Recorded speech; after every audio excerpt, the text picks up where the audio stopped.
Did you ever notice how some people seem to shine so brightly? It's as if they're powered by something greater. Just look at the speakers at this event. You see the light just radiating from them. You could almost even get a sunburn just by listening to their powerful words. You can tell they've spent time soaking in God's presence. But if you're like me, you may get caught comparing your light to theirs. Those feelings come up of insignificance, as if somehow we think our own impressiveness has anything to do with that. Oh, I believe that God has a powerful message for us today about that. Has anyone ever felt that you question, do I have something significant to offer? I almost didn't come here today because of those doubts. As I was driving home one day, those lies were in my mind as I was deciding, should I do this certification with KIM10? Do I even have a story?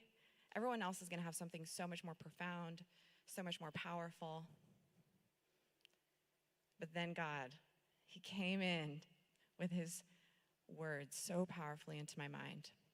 He said, it's not your story that I want to share. It's mine. That's when I knew I needed to be obedient and that he would give me the words to share. And maybe some of you, you've questioned if you have anything significant to offer. But I believe that God is going to give us a powerful message today about the true source of our light and the importance of sharing it. Now, I want to ask you an obvious question, and I'm going to encourage some audience participation here. Well, what's the first thing that comes to your mind when I ask you, who is the source of our light? Jesus. That Sunday school answer, right? Jesus. We know. And when we read in the Bible, the very first thing we read is that God created the heavens and the earth. But do you know the very first thing that God says? Let there be light. So we know, many of us know, there's a God, and he created all of this, and that he is the source of all light. So then why do we question, and why do we doubt? I believe it's because maybe we doubt whether or not God is good, or if he gave us a light to share. But I believe that God, again, he's going to give us a message today about that. Now, when I was a kid, I believed there was a God. I went to church and read Bible, but I just didn't feel like God saw me.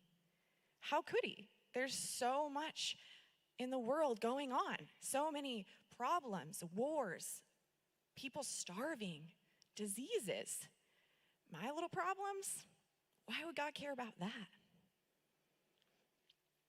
One of my favorite things to do as a kid was laying out, looking up at the stars. Anyone else love to do that? Like you just lay out, stare up into the universe, and wow. We lived in the country, and so there wasn't a lot of light pollution, so you can imagine just how impressive. But it also brought up some of those feelings of, in all of this, again, how could God possibly care about me, little old me? A couple months back, as I was preparing to speak at a women's retreat, God reminded me of these times as a kid. And he prompted me actually to look up how many stars there are in the universe. Anyone want to know how many stars there are in the universe? According to Google, type in my search, how many stars are there in the universe? Now, it's 200 billion trillion stars. Can you even wrap your head around that number? I mean, how many zeros is that? Anyone? Oh, we did a quick search. It's a big number. And that's just according to our human knowledge and understanding. We know that it's probably a lot bigger than that. But the powerful perspective shift that God gave me in that moment, he said, in the same way that you cannot wrap your head around the size of the universe or my ability to create it, is the same capacity that I have to love you intimately. And then he led me to Isaiah 40:26, which reads, lift up your eyes and see for yourself. Who do you think created the cosmos? He lit every shining star and formed every glowing galaxy and stationed them all where they belong. He has numbered, counted, and given each one a name. They shine because of his incredible power and awesome might. Not one fails to appear.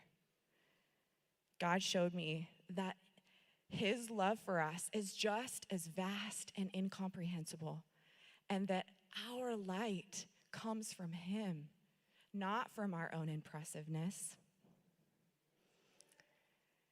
In Matthew 5, I like to refer to it as Jesus's KIM10, the Sermon on the Mount. He tells us, you are the light of the world. A city that is set on a hill can't be hidden. You don't light a lamp and cover it with a bowl, but you set it on a stand for all in the house.